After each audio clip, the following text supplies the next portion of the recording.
quba ishee keessan godheef.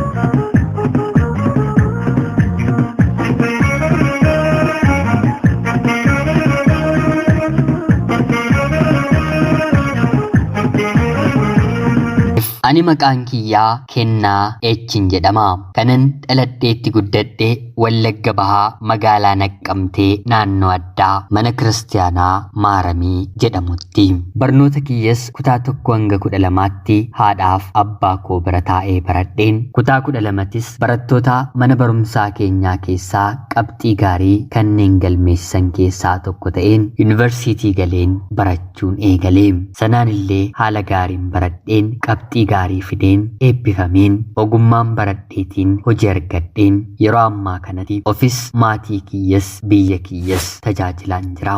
Yoo danda'an baratanii cimuun yoo dadhaban immoo baratanii xumuruun aadaa fi duudhaa Wallaggaan guutuu qabudha.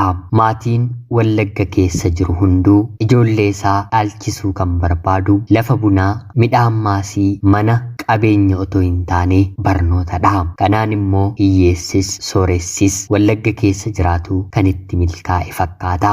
Haatii fi abbaan koo ana waliin ijoollee 3 qabu. Abbaan kiyyaa mana barumsaa haayiskuulii barsiisa. Haati kiyya giiftii manaadha. Ana waliinis ijoollee 4 dhiira 3 fi dhumarratti immoo dubartii 1 waliin qabu. Bara jireenyaa waliin turani keessatti haatii fi abbaan koo maatii gammadoodha. Haa ta'uutii garuu dhukkubaaf safuudhaatii abbaan kiyyaa mana barnootaatii otoo galuu balaa xiqqoo akka tasaasa mudateef baatii 2 sireerratti yaalamaa erga turee booda yeroon kutaa 8ffaa baradhu nu jalaa addunyaa kanarraatii boqote. Eega kanaatii anaafis ta'e maatii kootiif jireenyi salphaan turre. Haati keenyi yeroo jalqabaaf bara jireenya ishee keessatti harka namaa ija firaa ilaaluu jalqabde. Kan nuti jiraachaa turre miindaa abbaa keenyaan waan ta'eef beenyaan miindaa kutamu immoo waanuma tokkollee mana tokko keessa gargaaruu waan hin dandeenyeef baay'ee rakkanne. Sanarratti obboleessi keenya hangafaa yuunivarsiitii waggaa 3ffaa barata ture. Baratee xumuruuf waggaa 2 isa hafaa. Isa barsiisuun nuuf dabtara yuunifoormii kobbee bituun baay'ee haadha kootti ulfaate. Meeshaan mana keessaa fedhii ijoollee koorra naaf hin caalu jettee soofaa, biiffee, firiijii, bishaan kan qulqulleessu, istoovii, birciqqoowwan garaagaraa haati kiyya nu jiraachisuuf jettee 1-2 mana keessaa gurgurtee fixe. Dhumarrattis wanti gurguramu yeroo dhibu tarii yoonaaf milkaa'e jettee buddeena tolchuun nu jiraachisuuf yaalii gochuu eegalte. Sunillee hagas mara isheen milkeessine. Kanaan fira tokkorraa gara fira tokkootti, fira tokko biraa immoo gara biraa otuu ishee arrabsanii otuu ishee jibbanii haati keenyi kadhattee ija isaanii dandeessee nu jiraachisuuf yaalii gochaa turte.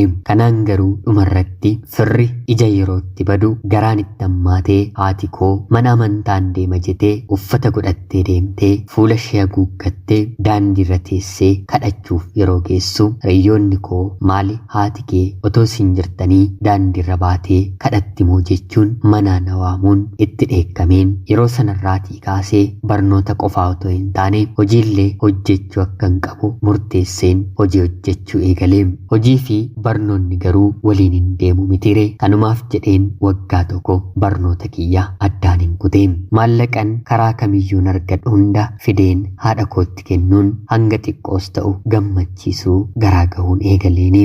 Yeroo waggaa 1 kana keessattis obboleessa kiyya yuunivarsiitii baratuuf yoon dhabe baatiidhaan qarshii 200 erguufiin isaafillee humna ta'uun eegalee. Kanaan otoo jennu garuu obboleessi kiyya yuunivarsiitii baratee xumuree. Obboleessi kiyya hangafaa immoo kutaa 12ffaatti darbee.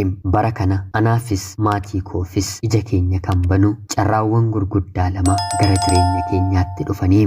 Kan jalqabaa kan obboleessa kiyya hangafaadha. Hagam bu'aansaa dafee ta'ee nama gammachiisuu baatus haa ta'uutii garuu barnoota elektirikaal injinaringii baratee eebbifamee dorgommii balaliisuu xiyyaaraa baheen akka yuunivarsiitii barateetti qofaa tokkicha ta'ee darbee barnoota balaliisuu xiyyaaraa barachuuf waggaa 2 mana barnootaa sana seenee ammaaf homtuu dhibus abdii garuu namaaf kenna mitiire maatiin keenyi carraa kana obboleessi keenya argachuu isaatti baay'ee gammannee kana qofaa miti kutaa 12ffaa kan baratu obboleessi kiyya carraa biyya Ameerikaa deemuu diivii argata kunis gammachuu gara biraanuuf ta'ee ispoonsaras argannee dungoo gammachuu mana keenyaa abbaan kiyya erga boqotee booddee kan qabsiise hangafa kiyya obboleessaa lammaffaarratti dhalatu ta'ee biyya Ameerikaa yoo ejjetan garraamii maallaqa qabdi mitiire baatii 3 biyya Ameerikaa ture qarshii 60,000 obboleessi keenya nuuf ergee ajab yaa baay'ina maallaqa kana anaa fi haati koo waan itti goonu wallaallee takkaa foon binna takkaa hoolaa qalanna takkaa liqii hedeeffatti takkaa hiyyeessaaf kenniti takkaa immoo xaafii kuntaala guutuu bitatti shiroo barbarree zayitii haati kiyya waanuma gootu dhabdee ani immoo eebuu uffataan qaba gubbaan gagajjallaatti obboleettii kiyya waliin uffata bitannee haadha keenyaafis binnee gammannee tokko jennee jireenya gammachuu jiraachuu eegallee.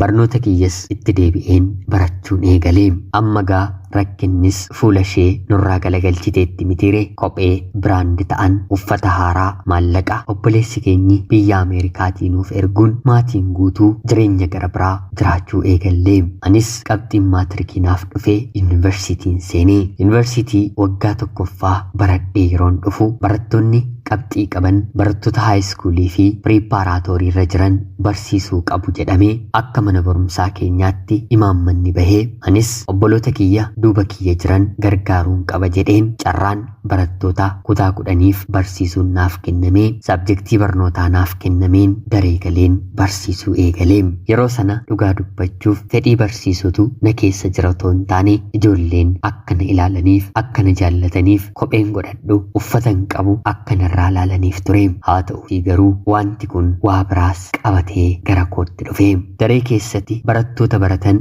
gaaffii yeroon gaafadhu saffistee deebii sirriin taane kan deebistu mucaa dimbilaala wayitii gaafa kufaltu maddii ishee lamaaniin hooqa qabdi si'a 4 gaaffii gaafadheen dursitee harka baastee haa ta'uutii garuu arfansaayyuu deebiin taane deebistee ijoolleenis itti kolfanii gaaffii arfaffaa booddee ani gaaffii gaafachuu itti fufus isheenis harka baasuu itti fuftus haa ta'uutii garuu harkaa fuudhuun didee dhumarratti ol kaatee maal ta'a hamma kanallee yaaleen mooraalii koof deebii sirrii hangan argadhuti yoo naaf obsitee jettee harka baastee dubbattee anis dhumarratti hanga ammaatti warreen hin barsiise keessaa gaaffiin gaafadheeni walittaan sun deebii 2 deebistee harka walitti rukutaafii jedheen harka walitti rukuchiiseefi kanaan anaa fi mucayyoon kun sa'aatii kanarraa kaasee ija keessa wal barbaadu eegallee nan jaalladheeni guyyaa lammataa sadaffaa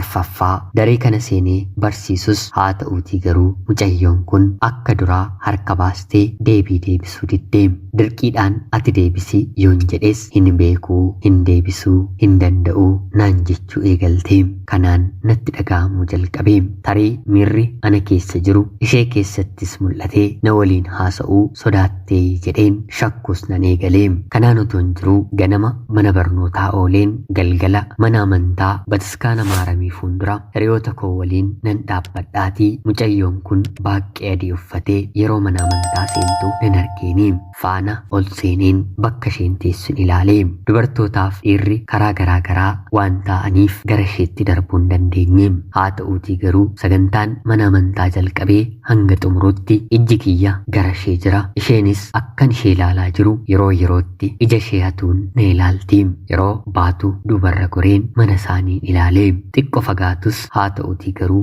beekuun qaba jedheen miilaan deemeen taaksiidhaan deebi'ee kanaan bulees tooruma sa'aa sanaatti mucayyoo kana nan argeeni. Ammas yeroo isheen baatu duuba isheerra goreen akka nama dhimma biraaf deemuu hanga mana isaaniitti hin gaggeesse. Isheenis akkan ishee hordofaa jiru narratti barteeti. Guyyaa sadaffaa garuu akkanuma duuba isheerra toon deemuu barsiisaa eessa deemtuu jettee na gaafate. Yeroo kana anis otoon sodaatiin si gaggeessaan jiraa jedheen deebiseefi. Kanaan isheenis maaliree fageenya hamma kanarra teessee na gaggeessitaayii na waliin deemtee malee yeroo naan jettu sanaaf immaa eeyyama barbaadaa hangan eeyyamsiisutti dudduubuma keen hamtuun akka sin argineef si gaggeessaa si eegaan jiraa jedheen deebiseefi. Kanaan isheenis siif eeyyameeraa na gaggeessuu dandeessaa jettee yeroo naaf deebistu anis itti siiqeen hanga manaatti hin gaggeesseeni. Tarkaaffiin jaalala keenyaa kanaan eegalaa. Hangan gara yuunivarsiitiitti imalutti sin jaalladha jedheen gaaffii jaalalaa otoon dhiyeessiifiin gaggeessaaniin ture. Kanaan gara yuunivarsiitiitti imaluuf guyyaan 3 yeroo naafu akka naafee fi akka walirraa adda bahuu geenyu yeroon itti himu lamaan keenyuu miirri gadaa nutti dhaga'amuu eegale. Kanaan guyyaa kana gaggeesseen balbala isaanii yeroon ga'u mucayyoon dimbilaalli kun maddii kiyya keessaa na dhungatte.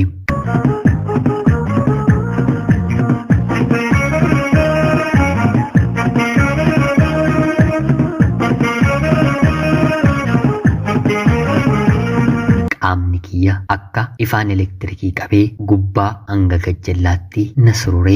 Yeroo jalqabaaf ergan guddadhee dhungatamuu kiyyaa baay'een gammadee akka nama carraa lootariin ba'eefiitti utaalaa gammadaa sirbaa gara manaatti hin galee.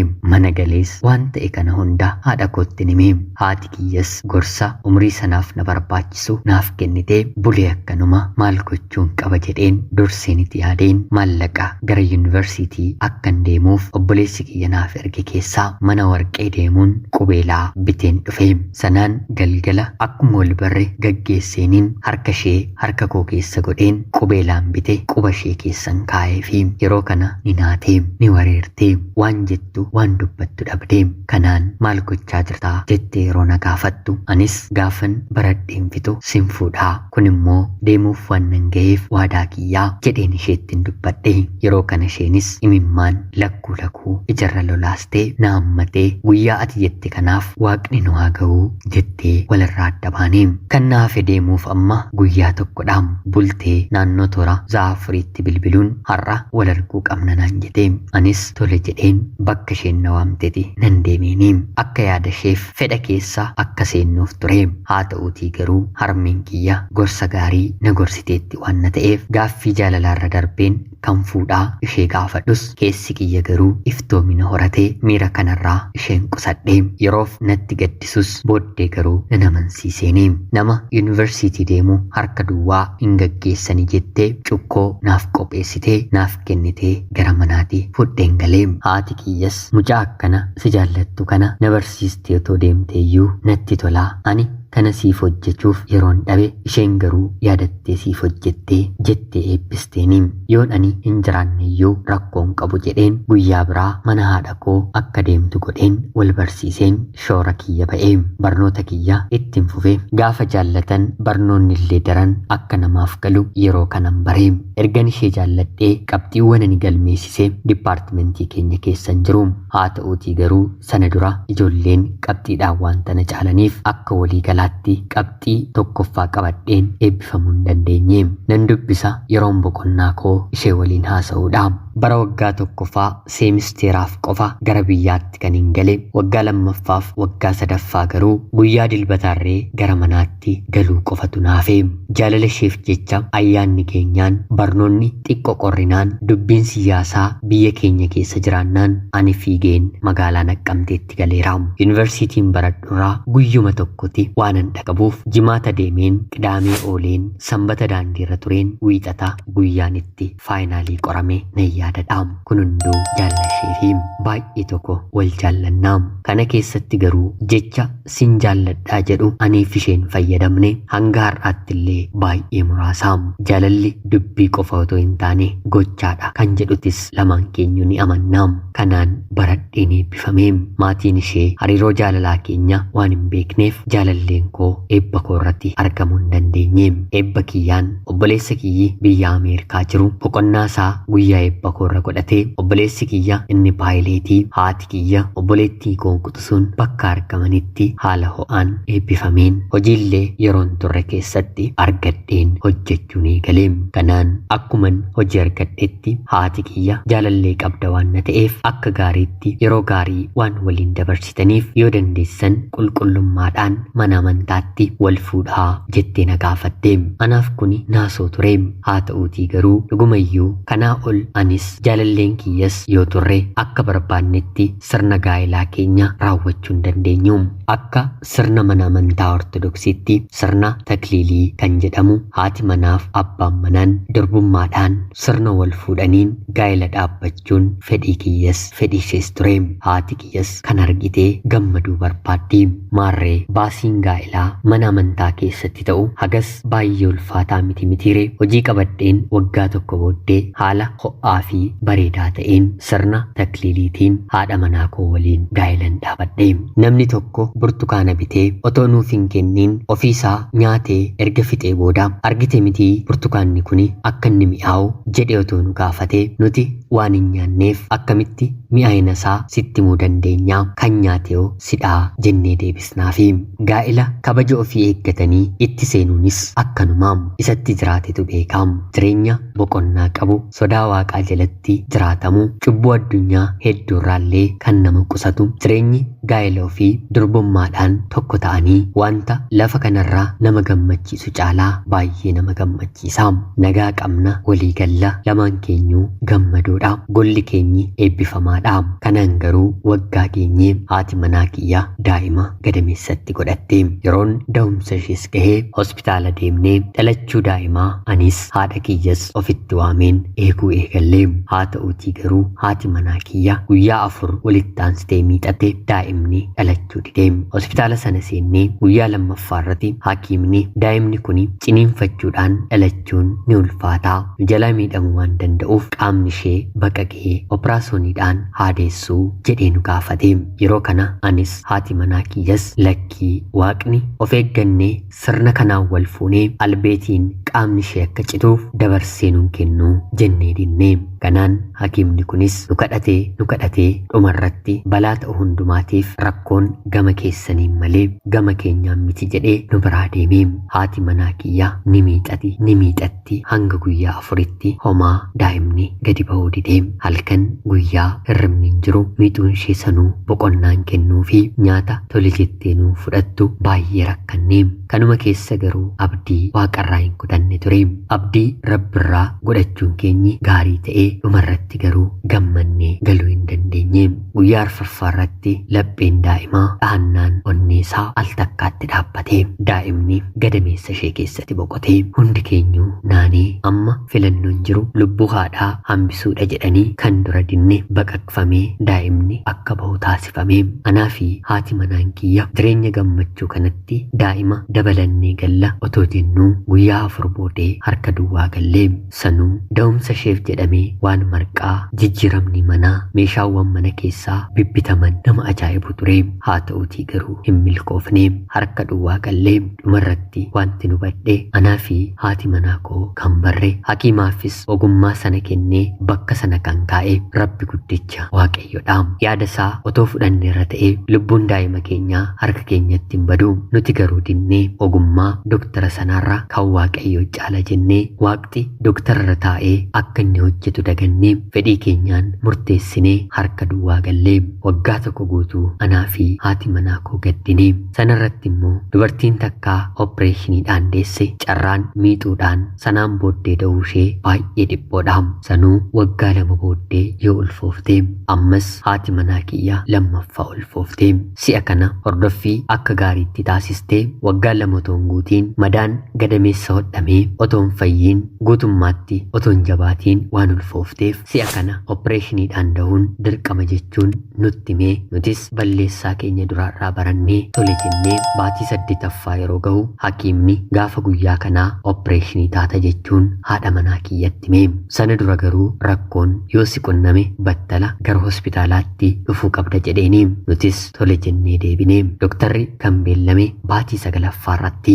Haa ta'uutii garuu baatii 9 guutuuf guyyaan 5 yeroo hafu hojiidhaa baajaajii kontiraata qabadheen balbalarra yeroon gahu haati kiyyas dursitee mana waan jirtuuf mana keessa ciniinsuun haadha manaa kiyyatti dhufee gara kiyyatti bilbilaa jiru. Ani yeruma sana balbalarra ga'eera.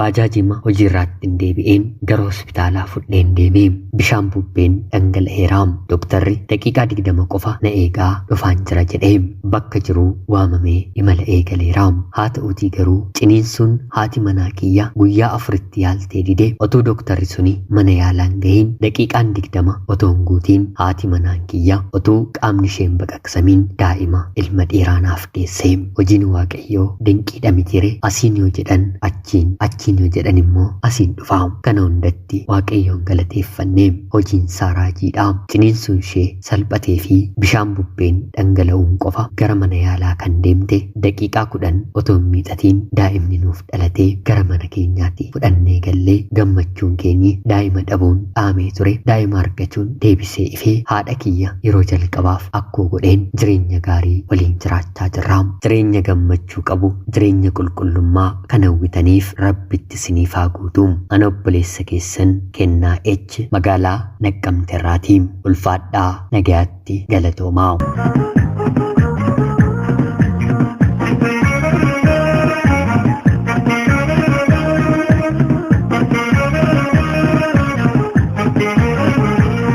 Yooyyaa shamaa akkam jirtu kabajamtootaaf hordoftoota qophii keenya. Nagaaf jalalli tokkummaan bakka jirtan hundaatti hunda keessaniif haa ta'u jecha guyyaa irraallee seenaa ajaa'ibaa nama barsiisu isiniif dubbiseen hin ka'a. Akkasin irraa barattanii hubannoo cimaa ta'e tokko irraa argattan homaa shakkii tokko illee hin qabu. Waan isinitti dhagahame yaada keessan komentii jalatti barreessaa fi jecha laayik, sheerii fi sabskiraayib gochuu illee hin dagatina. Haga yoonaatti yeroo keessan naaf kennitanii dhaggeeffachaa turuu keessaniitiif guddaa galatoomaa. Qopheessuuf qindeessuun isin waliin kanan ture ani Gammachiis Tashoomeedha. Seenaa qophii gara biraatiin hanga walitti deebinuun bakka jirtan maraan turtii gaarii.